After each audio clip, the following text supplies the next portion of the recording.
最后一个题型是你要对别人陈述理由，回答的模式係講乜解、我為乜解、認為乜解。我們來練習回答這一題。你打爛先生嘅杯兒，現場冇人讓到，事後係愛責唔地，也係成年後到先生會失禮。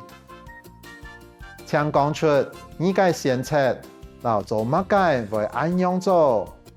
套用回答模式後，我們就可以這樣回答：係講我打爛先生嘅杯兒，我會承到先生會失禮，肯會未先嘅杯兒來配，因為我係做勇敢成年嘅人。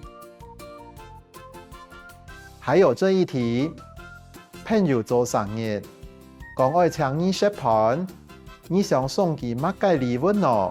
做乜解想送給你禮物呢？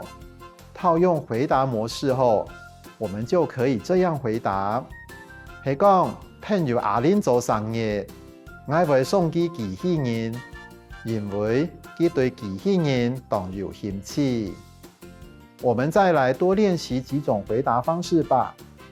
係講朋友阿雄做生日，我會送佢絨抹布圖兒，因為佢最好熟悉該到等顏色嘅東西。係講朋友阿玲做生日，我會送佢無興茶，因為佢對茶葉當有興趣。係講朋友阿輝做生日，我會送佢運動鞋，因為佢接上會求運動，做得將你送去。